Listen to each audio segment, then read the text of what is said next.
Hello, you're joining C3 Collaborating for Health seminar, and we'll be starting very shortly. Just waiting for a few more people to join.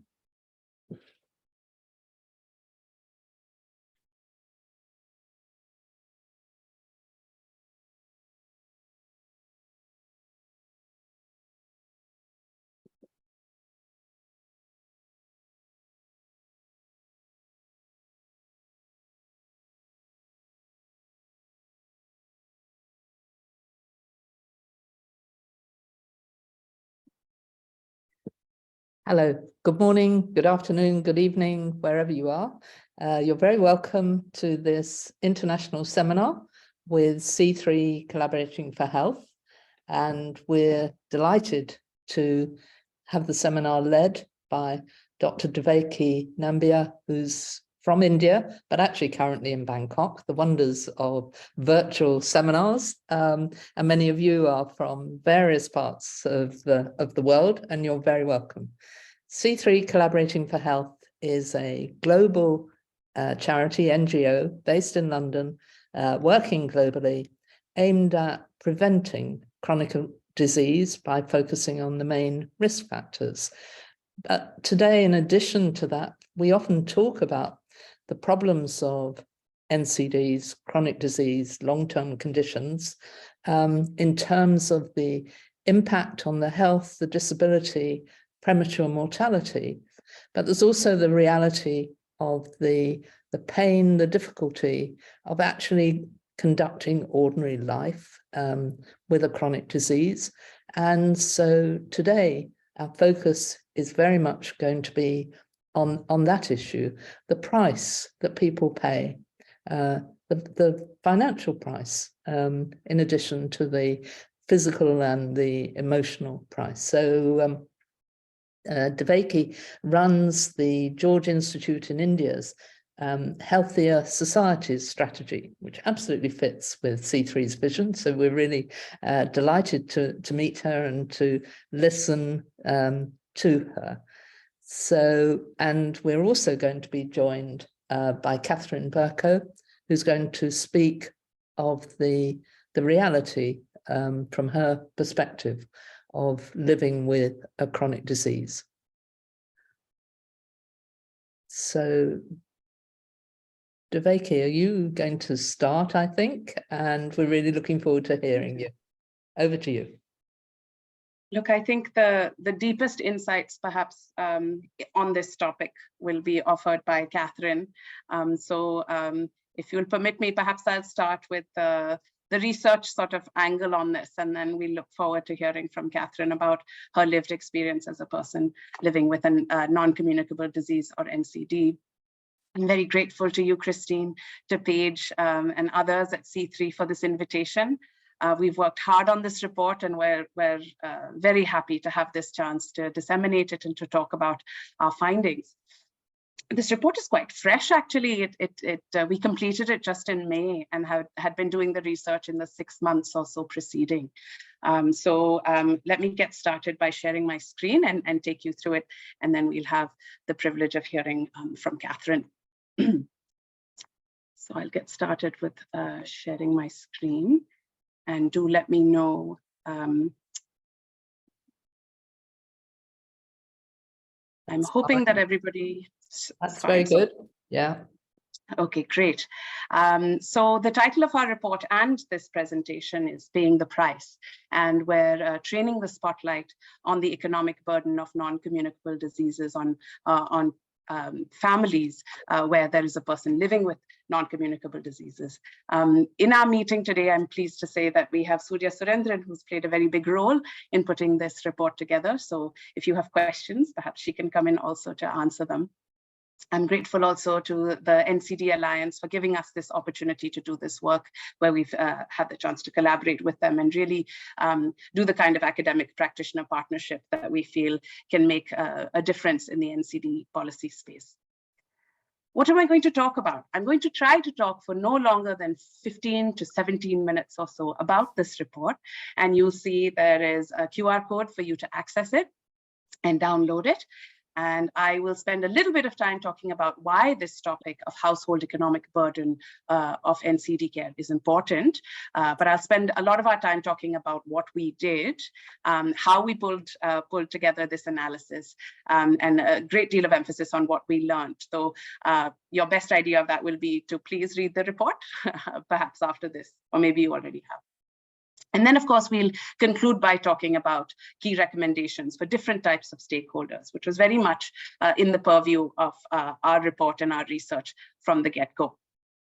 Now, why is this important? Many of you will already know that close to 3/4 of deaths annually are attributable to this large family of non-communicable diseases.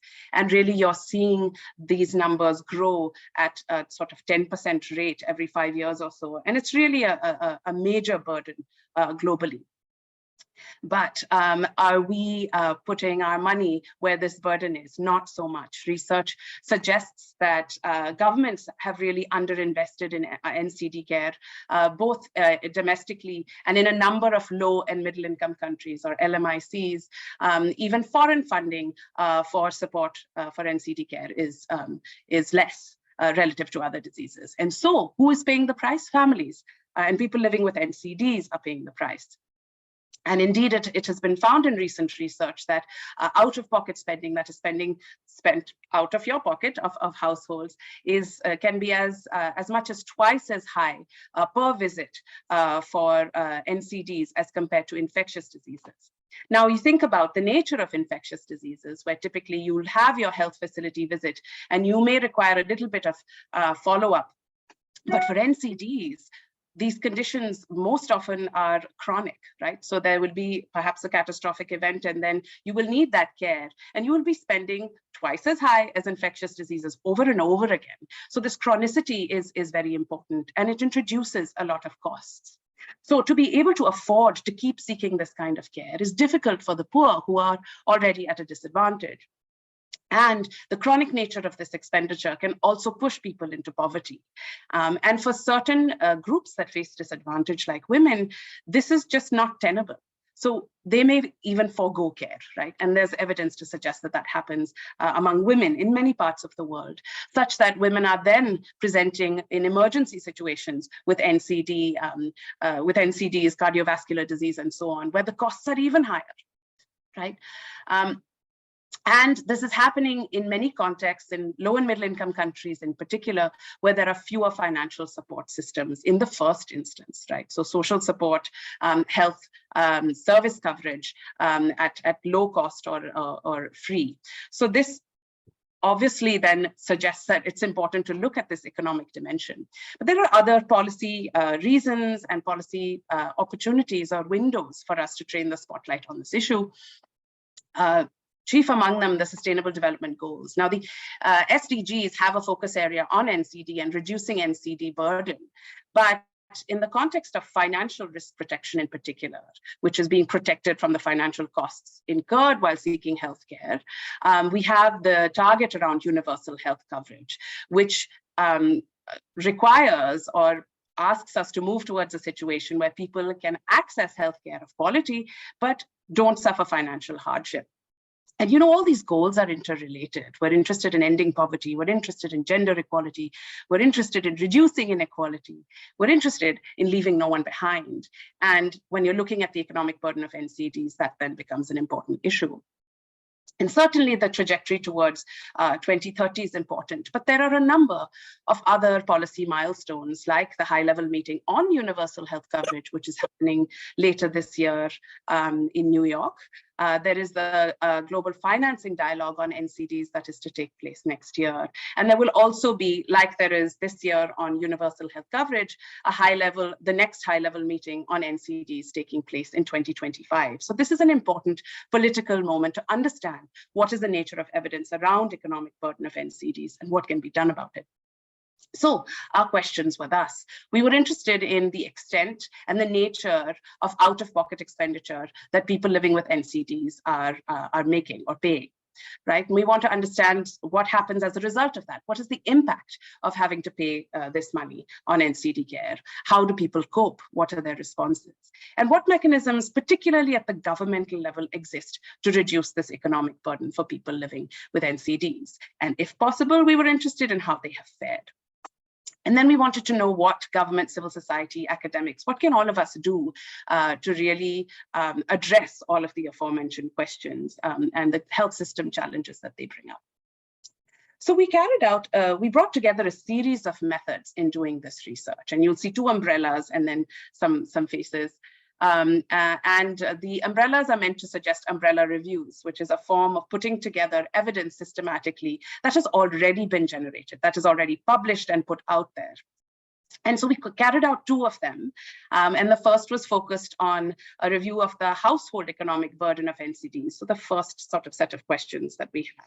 And then the second review on the right, you'll see, is about strategies to reduce the economic burden, which is the latter set of questions that you saw. And at the heart of our work was drawing on narrative data, qualitative information, diaries really, that have been created as part of a really interesting initiative of the NCD Alliance, which is called Our Views, Our Voices.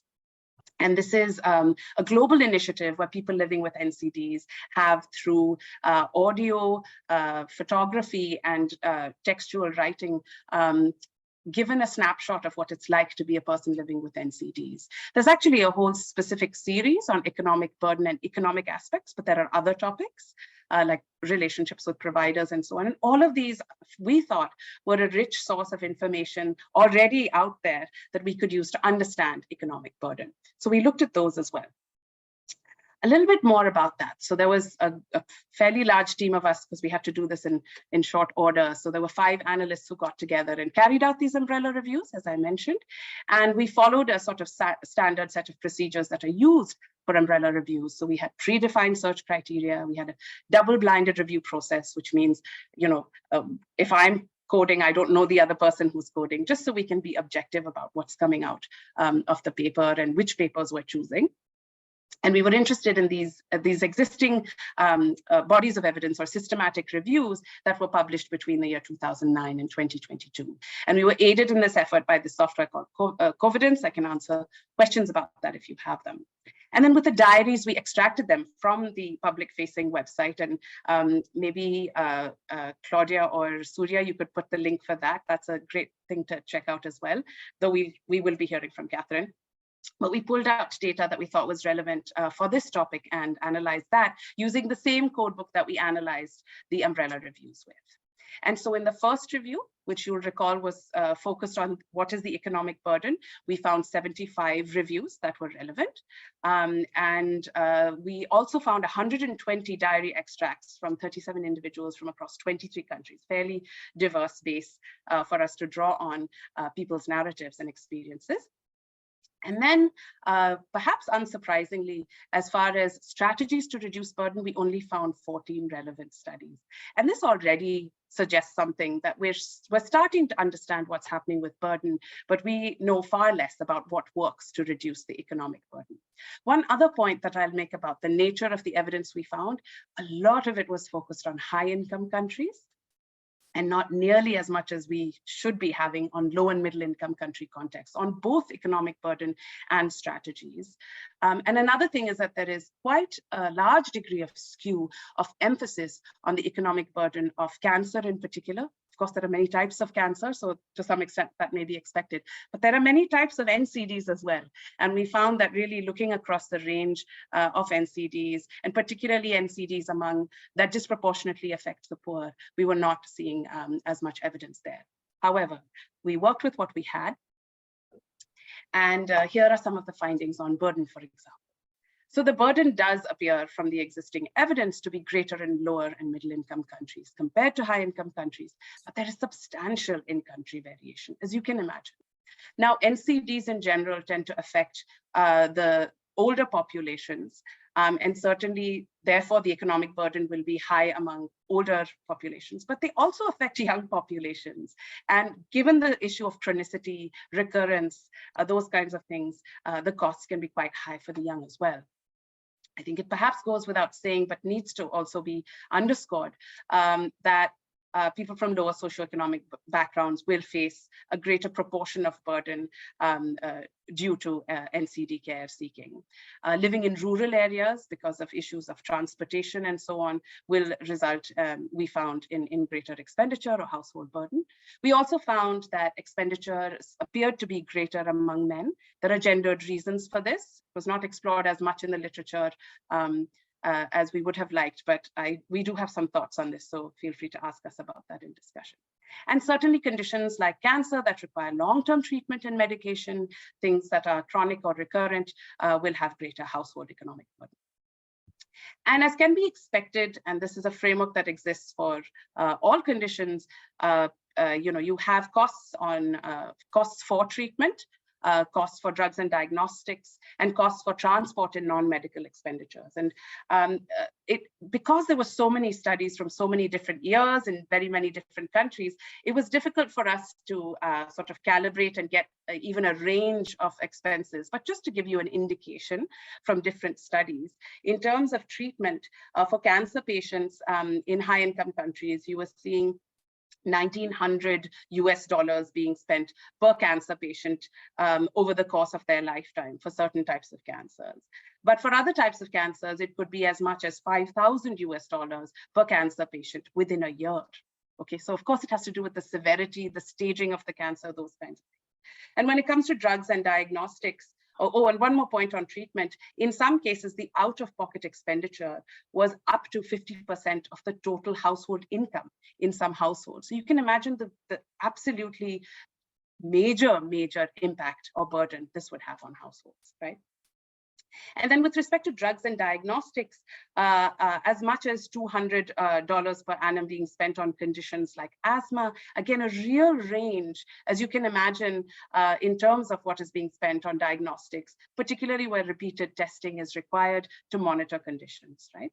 And then in terms of transport and non-medical expenses, there have been calculations that from $250 to $900 a month being spent on these expenses, these ancillary expenses. And then some calculations also talking about additional knock-on costs in terms of loss of income and loss of productivity for people living with NCDs. That can drive, the kind of burden that is placed on families to the order of $35,000 over the course of years and things like that, right? So you can imagine, even though there isn't a standardized way to look at these, it's certainly the case that these are chronic expenses, right? And that they increase and accelerate over time. So what happens as a result of this? I've mentioned this already. Our evidence also found that people are dropping below the poverty line. This is from one systematic review in Pakistan, the UK, the US, so a mixed bag of countries.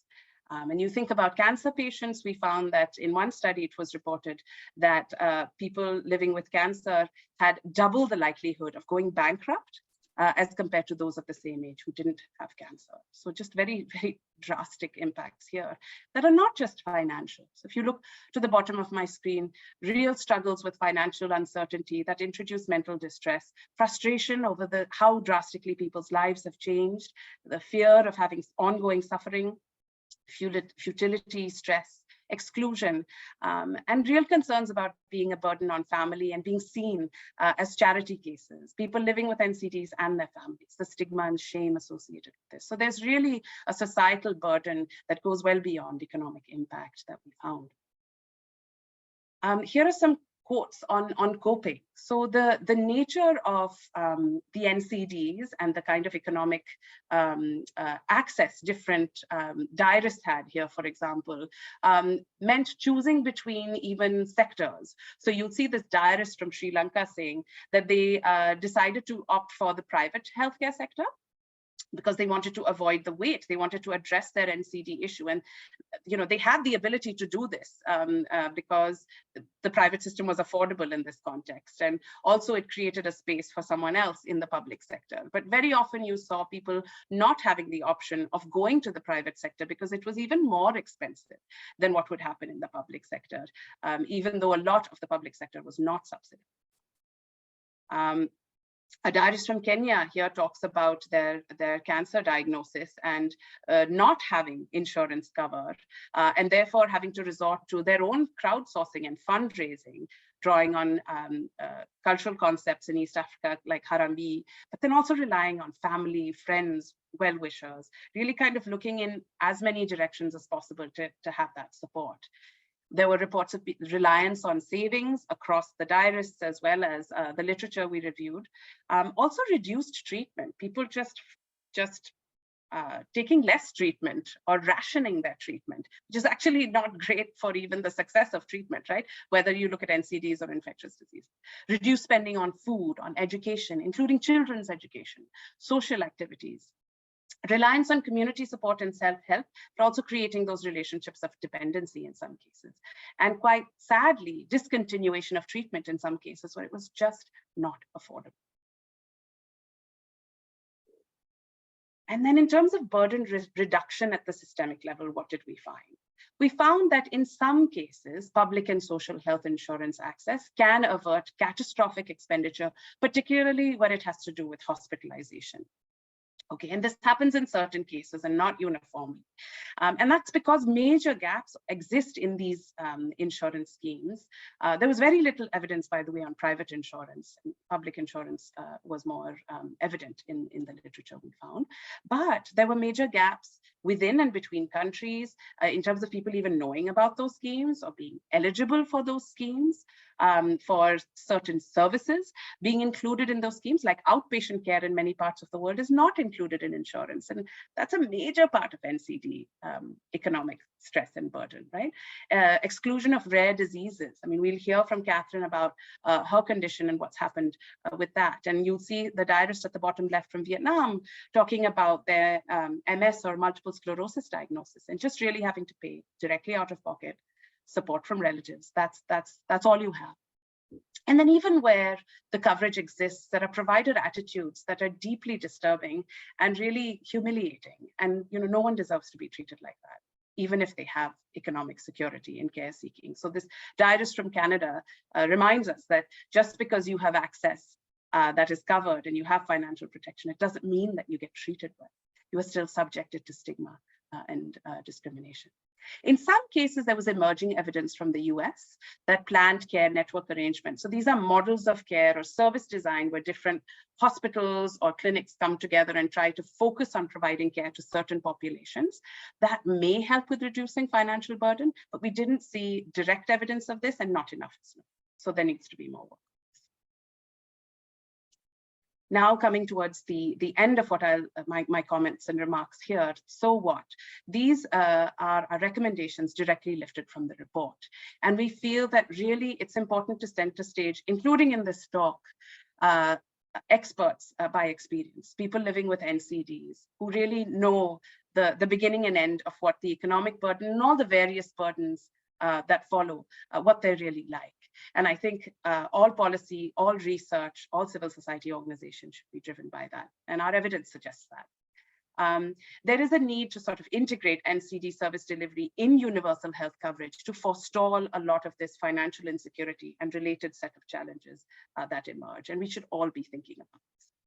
For government specifically, this means expanding the fiscal space for NCDs, really including them in these benefit packages, extending financial risk protection and social security for various population groups who will be, and in many cases are at disproportionate risk for NCDs.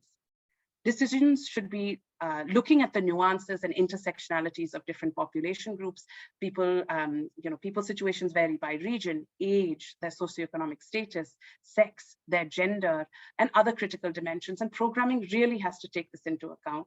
This is not just us. There are whole Lancet commissions that have looked at this issue and offer critical insight on looking at those intersections that matter. Governments should be doing that. Outreach and awareness around NCDs needs to be enhanced, and governments need to focus on that as well. Researchers also have a lot of work to do, we realized. We were really not able to compare data across studies, and we have not yet done the critical work of creating standardized and comparable data collection approaches, standardized tools, definitions, and also the use of methods, qualitative and quantitative, to understand how economic burden works. We need to focus on disaggregation so that governments also have that information and we can hold them to account in terms of what is claimed by way of service coverage for different subpopulations of people living with NCDs. In LMICs in particular, there is a strong need for research to understand the different insurance models or care models, what's happening at scale and how this impacts economic burden, how economic burden relates to stigma, provider behavior, and other aspects of the societal structure and the health system that matter for the well-being of people living with NCDs. And, we don't have a sense of this long term. We are looking at catastrophic expenditure, acute shocks, things like that. But our research suggests, and there needs to be work on this, that just like NCDs transfer or are inheritable across generations, so is the economic burden. And you can picture this. You may perhaps know families where there has been a substantial financial hit in one generation that then affects the life chances of subsequent generations. We saw a little bit of evidence on that, but this needs to be researched. And in civil society, making sure that you bring together the information that's comparable and accurate, the state of the evidence on NCDs and economic burden. That's a key role for civil society, making sure that those accountability mechanisms that draw directly from experiences of communities, but really are holding governments, researchers, all of us to account. That's the role we felt civil society should play. And really making sure that the commitments that are made by all of us are followed through on, having support on that with the voice of people living with NCDs center stage. This is an executive summary lifted directly off of our report. Here's the QR code again. I'd like to acknowledge all the co-authors and people who reviewed and commented and made this report what it is. It's not perfect, but it's a start. And we're hoping to hear more from you about your reflections as we go along in our discussions after Catherine, and also for the support of the Helmsley Trust in making this work possible. Look forward to continuing this conversation. I'll stop for now. Thank you, Devaki. That raises loads of issues. I'm sure lots of people are going to want to ask you questions, find out more. But first of all, we're going to hear from Catherine Berko, who's going to share with us what it's really felt like, as you suggested. The research, the writing, the powerful stories are really important, but listening to somebody is really important too. And so, Catherine, we're really delighted that you're able to join us. Hello, good morning. Hello. I can't switch on the video. It's saying I can't start the video. Should I go ahead without the video? Please do. We can hear you loud and clear. It's a shame we can't see you, but loud and clear. That's okay. Good morning again, and I'm very happy to share some frustrations I've gone through living with NCDs for 23 years now. I'm very glad to have joined the Ghana NCD Alliance, which allowed me to do the Our View, Our Voices diaries. I really enjoyed the episode because of the content of what it was. But to cut things short, I would say my journey 23 years ago and now, the healthcare system, I think is getting worse. I would have thought it would get better, but it's getting really bad now. I say that because people living with NCDs, I think it's not being taken, the attention is not there like it's supposed to be. Getting diagnosis, it costs a lot of money. The treatment is costing a lot of money. And I would say I'm glad I'm able to take a loan, because a loan is not a good thing, but most people cannot even afford a loan. But for me, it gets to a point where I have to secure loans and pay out of pockets just to get a comfortable life living with endometriosis, because I've had 8 surgeries and I'm still struggling with it. My monthly payments is like $350 to $500 a month. My surgeries is costing me like $2,500 to $4,000 a month. And it's ridiculous because it's not like I can afford it, but I need that. I need to be able to move around and do normal activity. But to be able to do that, I need all these things done before I can get this quality of life, which is not fair. But I mean, if I look at me and I look at people who cannot even afford a loan, then they are in trouble, because people that are going through poverty cannot even get a diagnosis. There was an instance where we did a survey and I met an 80-year-old who had diabetes. And she said to me, my doctor is saying I should eat fruits and vegetables, but how am I going to do that? I know it's good for me. I can't even get a meal. So I eat whatever I get. So this is how bad things are. She knows she's supposed to eat fruits and veg to get her condition better, but she's eating anything she can because she can't afford it. And that is the reality on the ground, because for me, I've never been on the national health because none of my scans or my medication, nothing is excluded. So then I go private, and that's how come it's very expensive, because I get better care, but it is too expensive. But I have no option because I want quality of life. So it's frustrating, and it affects my mental health because, I mean, I have a burden of dealing with a chronic disease, and then I have a burden of financial burden too. I have to think about where I'm going to get money the next month for my treatment. And it's very sad, but that is the reality on the ground. So for me, I feel like awareness on the NCD should be increased.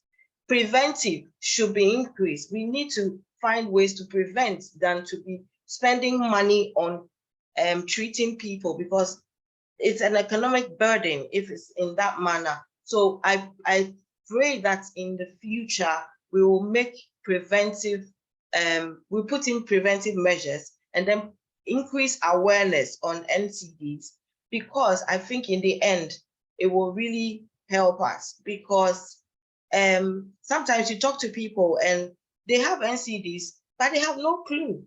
They have no clue. They speak to you, they say some symptoms they have, and you think, oh, this person could be but they have no clue, absolutely no clue. And there's no website or any place to go here in this part of my Ghana.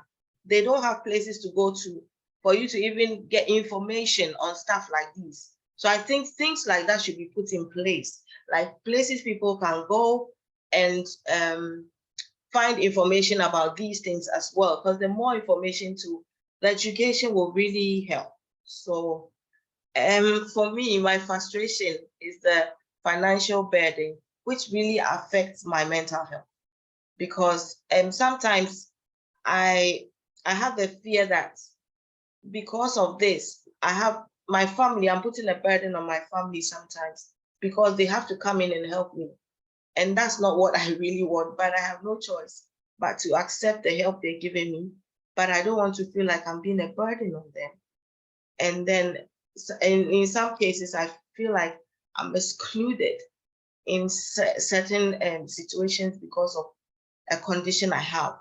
So it's not a good place to be, but I think if we add our voice, we'll get to a place that things will get better than it is at the moment. Thank you.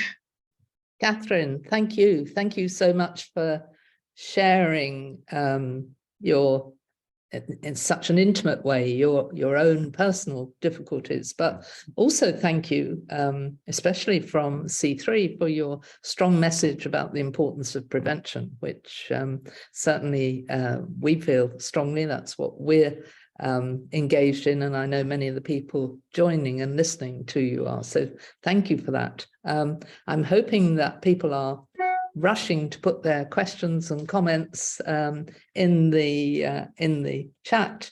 I certainly have one or two, but Devaki, do you want to come back following Catherine's very powerful messages?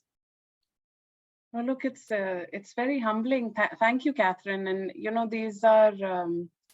I mean, I think a lot of what you're saying is vivid in your testimonial of our views, our voices, and there are even gaps in our understanding that your perspective will help fill. So an example of this is, when we were trying to identify in the literature how people cope with the financial burden, it wasn't very much in the literature. It was actually rather more in the diaries, where people were talking about crowdfunding, relying on a sort of families, and just showing the incredible agency to step into the breach of what governments are not able to do quite yet, And I mean, I think for us, it's very important to capture that in the research, and for governments to be cognizant of the dereliction that this represents, and to some extent, we saw this in COVID as well. There were these inadequacies in how some aspects were handled, and communities stepped forward. But there is a need for governments to take responsibility and make evidence-informed decisions about really forestalling a lot of these kinds of burdens and the attendant stigma that you talked about. So the price will ultimately be paid by governments in terms of the citizenry suffering. So, I mean, the hope is that political will can be mobilized around this through voices like yours, and we remove those blind spots, in our work. Absolutely. So starting on some of the questions, and I'll ask people to unmute and ask their questions themselves. So Professor Andy Jones asking a question, followed by Helen Ray. Andy, can you unmute? Yeah, I mean, mine's a really simple one, which is just, I'm interested in what sort of came out that was unexpected from the reviews, and which has sort of moved our thinking into perhaps a different place where it wouldn't have been before you started. Thanks, Andy. I'll ask Devaki to respond, and then I'll ask Helen Ray and then Antonia to ask their questions. Devaki. Thank you. That's a great question. I mean, I think we have not done, I suppose this is a finding, it's a methodological finding for us in research. While there are bits of research that have been done, for us to really bring it together, to synthesize it, we really need to do a lot more in terms of improving comparability, how we talk about economic burden, how we even kind of consider the chronicity of NCDs, the type of expenses, even comparing within NCD conditions. So a lot of the evidence that we saw and has to do actually with Antonia's question around gender, mostly from high-income countries, mostly in relation to cancer, which suggests greater spending among men as compared to women in cases of melanoma, and actually also in some other regions of the world. Now, on the one hand, this can reflect a greater burden, but it can also reflect greater care seeking, right? So the costs are greater because women are foregoing care, and therefore they are not spending the money, and we don't actually even know what's happening with them. So I think a big thing in what we found is gaps in our knowledge in connecting the dots around the whys of some of these findings, like the sex inequalities that we were able to identify. This has not been looked at with as much depth as it needs to be, but it seems to suggest that there are some of these nuances we need to understand. In other research we have done, for example, in India, we have found that awareness and uptake of NCD programming is lower among men as compared to women. Women, and not all women, unfortunately, but some women who carry out in the course of their reproductive careers will interact with the health system and have their blood pressure measured or have their blood glucose measured. And that will be some kind of entry point to maybe start to look at NCDs. Whereas for men, those kinds of entry points don't really exist. And in some cases, we're contending with some of the risk factors that are difficult to talk about, that our health systems are not designed to address, right? A lot of low and middle income health systems are designed to look at maternal and child health care. So even a frontline health worker, if she has to go and start to speak to men about alcohol, about smoking, about physical activity, it becomes a little, in some cases, it can be difficult, right? So this suggests that we need to have a gendered approach to understanding service delivery, but also burden, really across the board in terms of economic burden, really getting more into the hows, and the why questions of why these gender differences exist, and how can we program better for men, women, and other genders to be addressing their NCD risk and control related issues. So that was something somewhere in the back of my head, but it really came out strongly in this research. I'll stop here just so we can get to some of it. So just altering the order a bit, Antonia, does that answer your question, or did you want to continue the discussion with Devaki?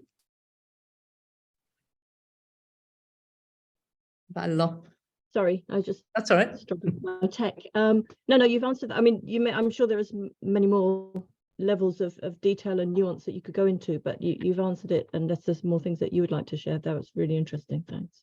Great. So Helen Ray, if you can ask your question. Thank you. Thank you. Thank you for a really great talk on this subject. It was really interesting. I'm Helen Ray. I work for Mars in our health COE.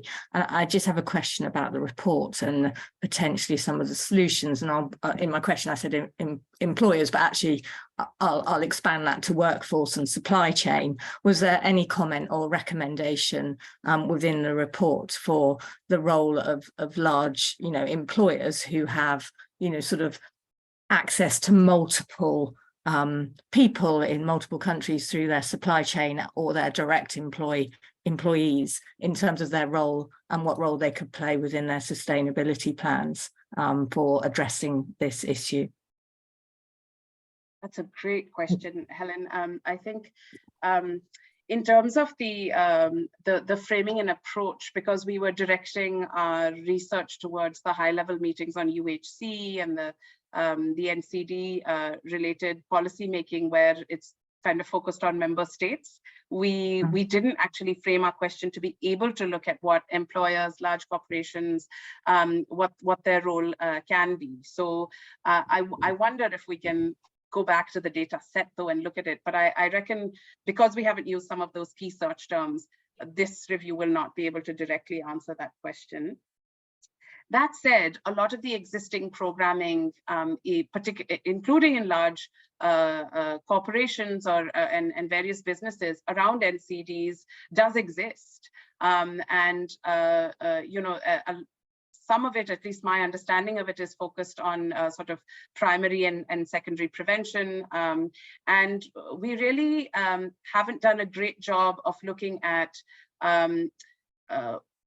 sort of costs averted by the introduction of these kinds of things at sort of larger scales, as employers may choose to do.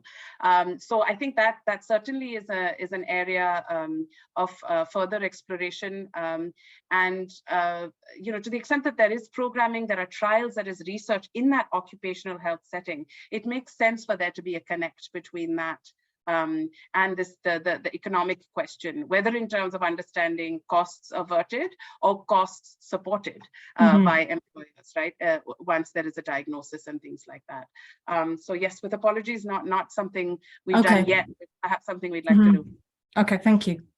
And good to see you, Helen. It's a long while since we've been involved working with Mars, who have a big headquarters to the west of London. So our next question, I think I'll ask Carol Baldwin to come off mute, and then Adams. And Carol must be in the middle of the night, I think, but she's great. Carol, your question. Hi, good morning. It's almost 1:30 and I'm almost ready for bed.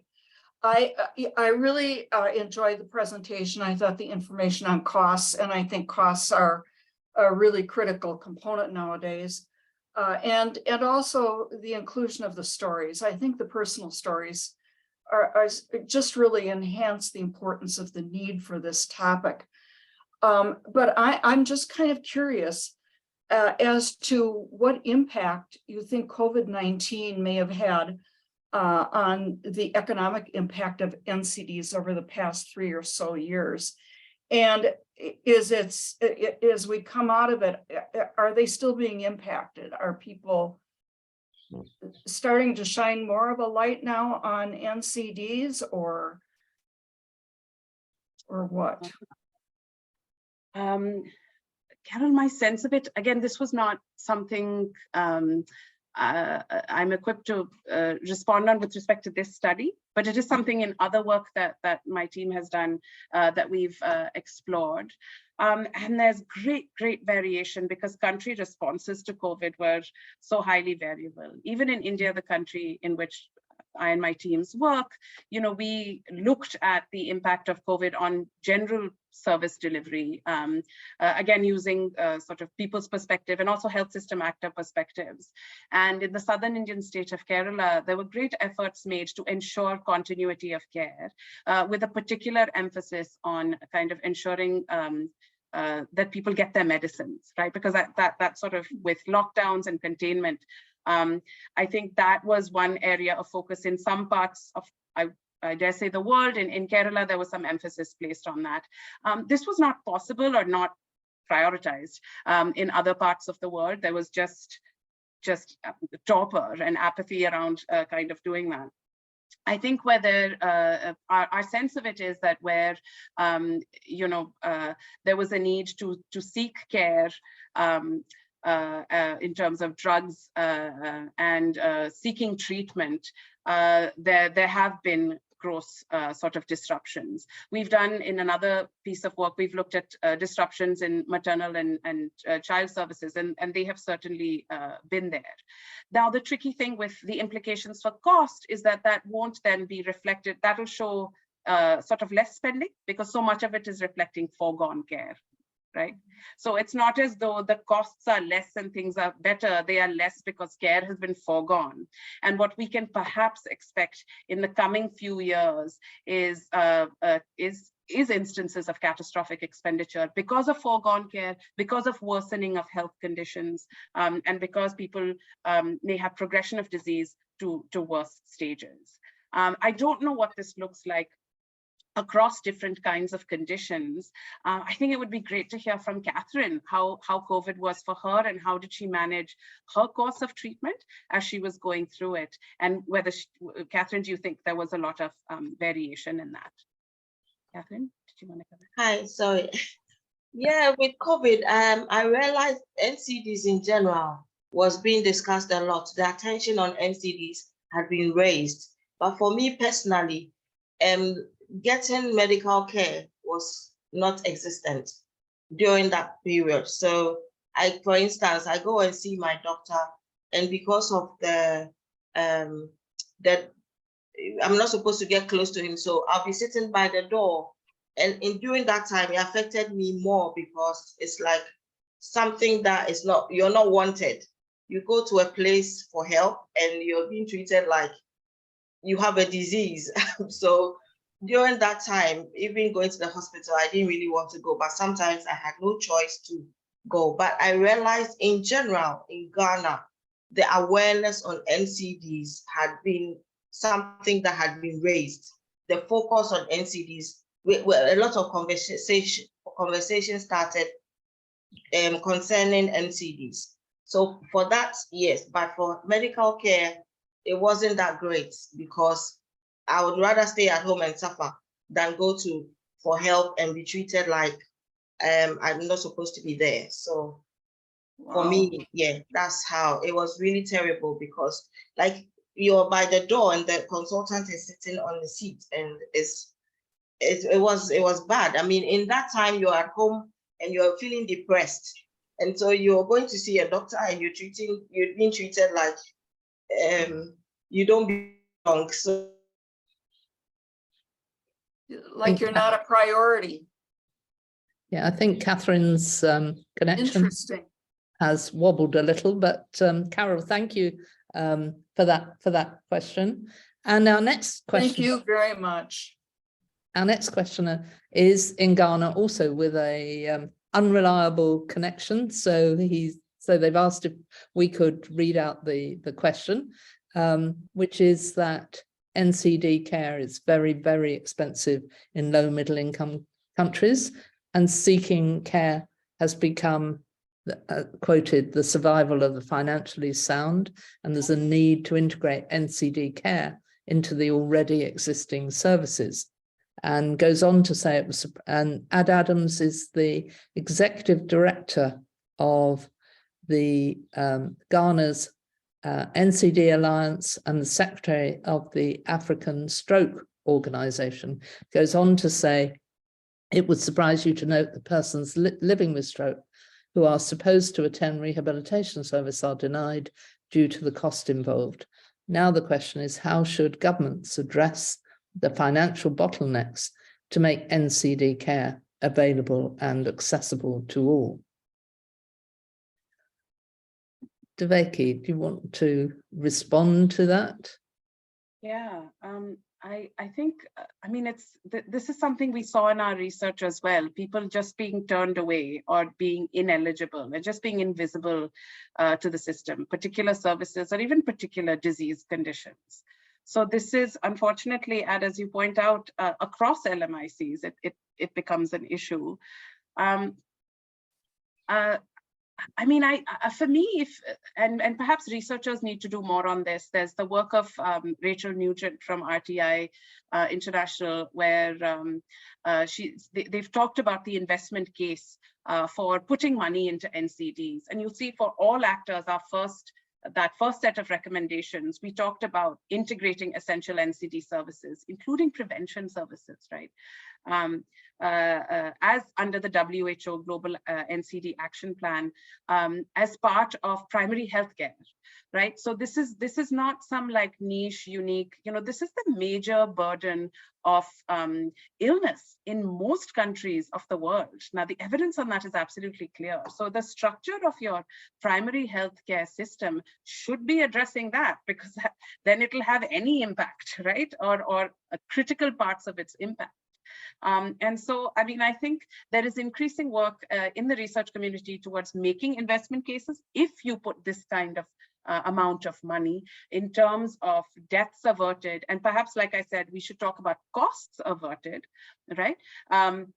This is what you stand to gain. And I think that there is some work on this starting, and there's this, I'll dig up the link. There's a great book, it's called NCDs, a Compendium. It's been put together by colleagues at WHO, which really looks at all these facets, including the upstream ones, right, on prevention, where you can use things like WHO best buys, but really go beyond based on your country context and these conditions that get neglected, to focus on really that being part of who you're looking at when you're doing your primary healthcare services and the services you're including as part of primary healthcare, right? So I think there's a bit of evidence generation needed there, but as we all know, evidence is not nearly enough. I think there needs to be a lot more political pressure. And I think that's what NCD Alliance is trying to do, to just say that it just makes sense. Here's a case, a clear case where equity equals efficiency. If you can reduce gaps in access for people living with NCDs to care, you will be having a more efficiently running health system. You will be averting all this cost. So, as you know, it takes a lot of, kind of playing the political game at that level and that kind of diplomacy. But I think that's what we're all trying to move towards as partners on this journey, people with lived experience, civil society, academics, to just say that it's time, like it just makes sense. Yeah, that's the hope, but so I'm conscious of the time and the need to stop in time, and clearly people could go on talking for some while because it's been so very interesting. Just finally, can I pick up a couple of questions, whether that have come from Antonia and from Alistair. Devaki, did your research look at end-of-life care, and did you look at the addiction issues, which are particularly tobacco and alcohol, which is so important in terms of NCDs? So we have supplementary files that share our search terms, but we really use the broader category of NCDs, given the time constraints we had. So yes, in other research, we've looked at palliative care, end-of-life care, and those searches have to be much more targeted. So what we found is, evidence that is tagged in that general category, that's what we found. So there's a need to kind of widen this kind of research. I mean, I don't know if Surya, you want to come in here, but I don't recall seeing very much on costs of end-of-life care. And again, if you look at, so that's a gap, right? So end-of-life care, which would have to come from families and very painful conversations about costs, right? And then costs of foregone care, these are all sort of gaps. Where I don't think there is that much literature at present. I'll just pause a bit, Surya, if you want to come in on this. I agree, Devaki. We didn't really come across any literature on that. And perhaps there needs to be context-sensitive primary data, qualitative data collection on this so that we can do it in an ethical manner in the first instance, right? Because this just having lost someone or being at a stage of end of life and thinking about cost, I mean, these are all very heavy and difficult conversations. I mean, all of it is very difficult, but perhaps more so in this case. Devaki, thank you very much indeed. Thank you, Patrick Wilson from NIHR, from the National Institute of Health Research, who's kindly put in a promotion and advertisement for their next call, which I'm sure all the researchers on the call will pick up and reflect on. So thank you for that. Thank you for all our participants for joining us today. Catherine, thank you very much indeed. Sorry you were challenged by your we weren't able to see you, but it was good to hear you, and I think you added a great richness to the discussion. But Devaki, thank you so much for such an interesting presentation, such an interesting report. C3 will send you the link to the video, so you'll be able to share or listen again to many of the points that have been raised. We will be having our next international seminar in July. It will, I'm almost certain, be coming from Mexico, so Carol Baldwin won't have to get up or stay up all night, but some others who are on the call today might be quite challenged, but we will hold it almost certainly around the middle of the day in terms of UK time, and so still be available for many people to join. Thank you so much for joining. Please join C3's network, and then you'll know about our next events, our next international seminar. And again, thanks to the George Institute for introducing us to our excellent speakers today and for partnering with us on this series of international seminars. Thank you all. Have a good day, have a good evening, a good night, and we hope to see you next month at our next seminar. Thank you all very much indeed. Thanks, everybody. Thank you. Bye.